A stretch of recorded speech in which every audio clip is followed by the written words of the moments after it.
Troisième jour d'exposition de la dépouille du tout premier ministre Patrice Emery Lumumba Kinshasa. Après le palais du peuple, la dépouille de Patrice Emery Lumumba a pris la direction de sa résidence de la Gombe.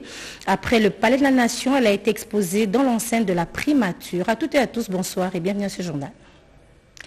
Le président de la République, Félix-Antoine Tshisekedi Tshilombo, a reçu en fin de soirée hier mardi son ancien directeur de cabinet, Vital Kamerhe. Les deux personnalités ont décidé de renforcer leur partenariat politique. Vital Kamerhe, vous allez l'entendre dire qu'il a tourné la page de l'affaire 100 jours. Giscard Roussema, Coco Moulicho, reportage. Cela fait 2 ans que Vital Kamerhe n'avait plus franchi la barrière de la cité de l'Union africaine. Près d'une semaine après son acquittement dans les dossiers des 100 jours, le tout premier directeur des cabinets du chef de l'État est venu rencontrer ce mardi soir le président de la République, Félix-Antoine Tshisekedi Tshilombo. Tout sourire, les chefs de l'État étaient visiblement heureux de revoir son ancien collaborateur et partenaire politique, lui aussi très ému. Comment ça va bien, Excellence? Ça va? Quelle émotion. Décontractés, les deux personnalités ont eu un entretien de 2 heures. Et pour Vital Kamerhe, la parenthèse 100 jours est vite refermée. Il est temps de renforcer les partenariats politiques et se mettre au service du peuple. L'émotion des retrouvailles, et puis je dis que Dieu est grand. Tant que tu crois, tu as la foi en Dieu, tout est possible. Et c'était aussi la joie de retrouver un partenaire politique. Ce sont là les premiers mots. Quelle que soit l'épreuve qu'on endure, cette épreuve doit être en dessous de ce qu'on est déterminé à donner à la nation, à la patrie, à la communauté.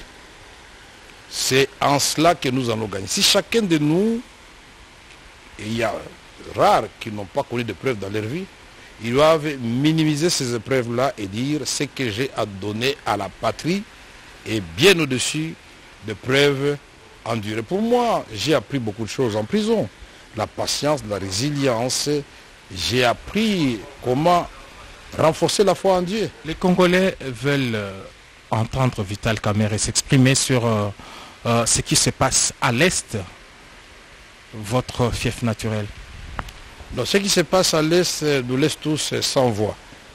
Et chaque Congolais, digne de ce nom, ne peut que répondre à l'appel qui avait été lancé par le gouvernement, par le président de la République, que chacun de nous puisse œuvrer pour que la paix revienne dans notre pays. Et ce ne sont pas des ressources intellectuelles, ce n'est pas la sagesse, ce ne sont pas ces ressources-là qui manquent, mais nous devons revisiter notre outil de défense, les renforcer pour que nous puissions gagner des guerres. Mais il n'y a pas que l'option militaire, il y a l'option diplomatique, il y a des côtés humanitaires. Pendant que nous parlons, il y a les gens qui sont en train de dormir à la belle étoile. Il ne faut pas que la question de M23 nous fasse oublier que quand nous avons pris le pouvoir, avec le président Tshisekedi en tête, le problème que nous devrions résoudre, c'était le problème de Beni avec les ADF Nalou, les Codeco à Ituri. Est-ce que le M23 n'est pas une diversion pour nous faire perdre ces challenges que nous avions déjà presque gagnés? Et c'est dit, pour nous, nous devons mettre cela dans un cadre d'un plan bien étudié, à implanter dans le temps et dans l'espace. Il faut qu'il y ait des délais. Certains vous voient Premier ministre, d'autres vous voient à d'autres fonctions.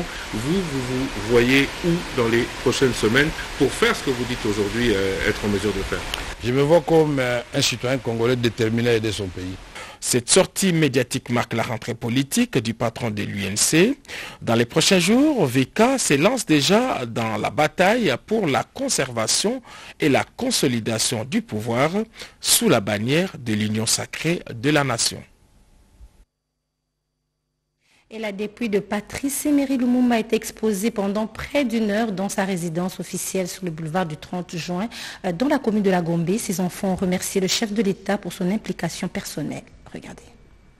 Après 2 jours d'exposition de la dépouille mortelle du premier ministre de la RDC, Patrice Emery Lumumba, à l'hémicycle du Palais du Peuple à Kinshasa, les cortèges funèbres s'étaient branlés ce mercredi 29 juin vers sa résidence 6 boulevard du 30 juin au numéro 86, quartier Golf, en diagonale du cimetière de la Gombe.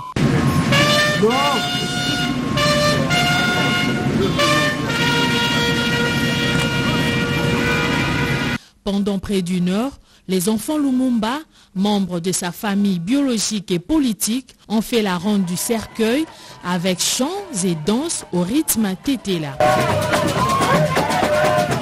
Quelques autorités congolaises ont rehaussé de leur présence cette cérémonie familiale. Tour à tour, sa fille Juliana Lumumba et sa petite fille Yema Lumumba ont remercié le chef de l'État Félix-Antoine Tshisekedi Tshilombo, grâce à qui, aujourd'hui, la famille a pu organiser des obsèques dignes pour cet héros national qui fut leur papa et grand-père. C'est une histoire qu'on apprend, mais c'est une histoire que l'on vit aussi un petit peu au quotidien. Je veux dire, on est là à la résidence familiale et comme je dis très souvent, c'est le fruit de son travail qui fait qu'il a tant travaillé qu'il nous a offert la chance de vivre ici, de pouvoir grandir dans cette belle résidence. Et elle est forcément pleine de souvenirs. Donc, entre notre grand-mère qui nous racontait différents événements. Et puis surtout, on vit dans un pays, le Congo, c'est un héros national, on apprend son histoire, tout en vivant aussi le plus ce côté intime à la maison. Tant que les Congolais qui sont arrivés après lui continuent à lui rendre hommage et à porter son esprit et à porter ses combats. Et c'est quelque chose qui me rend humble et qui me permet aussi de me dire qu'il est toujours avec nous et que son testament vit toujours. L'inhumation de la relique du héros national, assassiné à l'âge de 35 ans, avec 2 de ses proches, Maurice Polo et Joseph Okito, se déroulera ce jeudi 30 juin 2022, date qui marque le 62e anniversaire d'indépendance de la RDC, au mausolée construit pour accueillir sa dépouille à l'échangeur des Limété. Autre chose, parmi les recommandations issues du forum sur l'amélioration de la gouvernance du secteur des infrastructures et des transports en République démocratique du Congo, la mise en place de corridors des transports. Ces assises ont été clôturées par le ministre des ITPR, Alexis Guizaro. Autre détail de ce reportage avec Iverson Kabwaba. Ces forums sur les infrastructures des transports en RDC étaient une opportunité pour les experts de ces secteurs d'envisager de nouvelles directives et stratégies visant l'amélioration des infrastructures des transports en RDC. Le rapport que nous avons reçu est un rapport qui nous informe que les échanges ont été vraiment de qualité. À l'issue donc de ces travaux, des recommandations ont été formulées au gouvernement. Les propositions qui ont été faites ici pendant ces assises seront examinées avec la plus grande attention par les ministères sectoriels impliqués dans les infrastructures de transport. Nous saurons les exploiter et nous considérons donc que ce sont des assises qui doivent être de manière régulière organisées afin de servir également de force de proposition. La mise en place de ces corridors de transport peut encourager et induire le développement urbain. Après 3 jours des travaux intenses des experts, nous avons pu ressortir quelques recommandations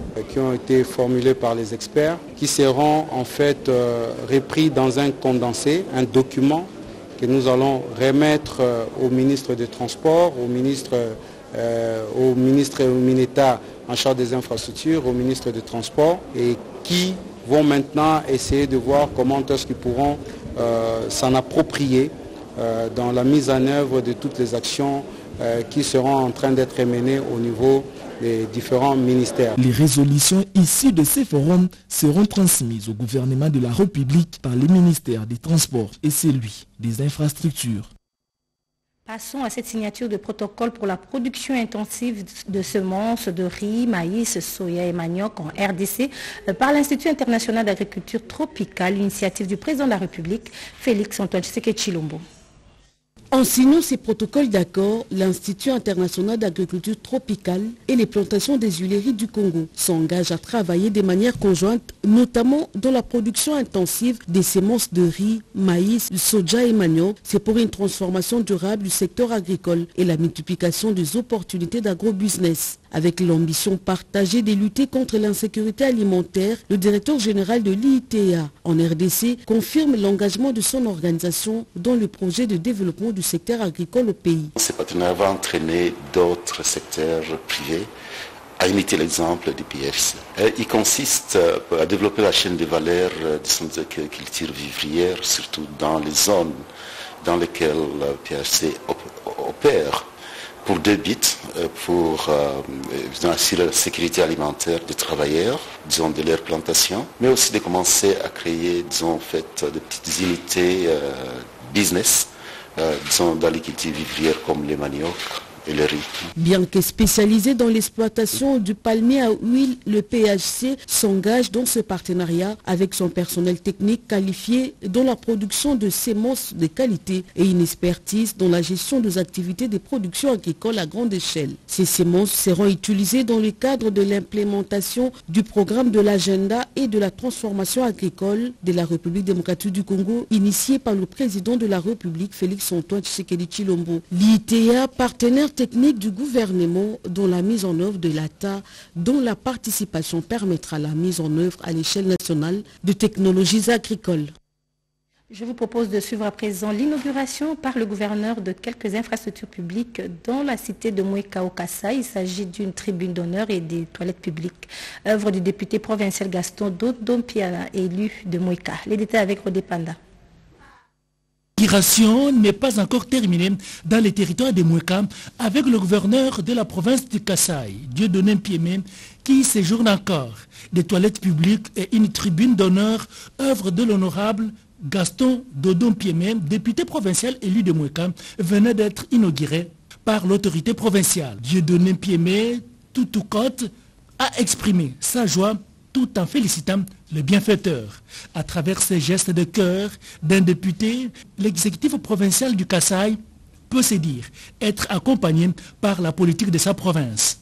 Et Moueka souffle aujourd'hui une nouvelle ère, a-t-il souligné. J'avais dit l'autre fois que j'avais du mal à sentir l'accompagnement de la classe politique et là aujourd'hui je l'ai. Je me le félicite et je félicite les qui a pensé à l'hygiène publique et qui a également pensé encore des manifestations. Pour moi c'est une grande satisfaction. Merci. Grande joie pour le député Gaston Dodon-Piémé d'avoir réalisé cette œuvre en faveur de sa base. Je ne suis pas limité à ce niveau-là. Chaque village, je suis déjà 50 villages. J'ai donné déjà 100 tonnes à chaque village. J'ai donné à quelques églises qui m'accompagnent. C'est ça la joie que vous avez eue de cette population. Politiquement, la réalisation de ces infrastructures s'inscrit dans la droite ligne de la vision du chef de l'État Félix-Antoine Tshisekedi Tshilombo qui met le peuple congolais au cœur de toute son action. Fin de ce journal, merci à vous de l'avoir suivi. Merci également à Eliange Atassa qui a concouru à sa rédaction. Au nom de toute l'équipe technique, nous vous disons merci.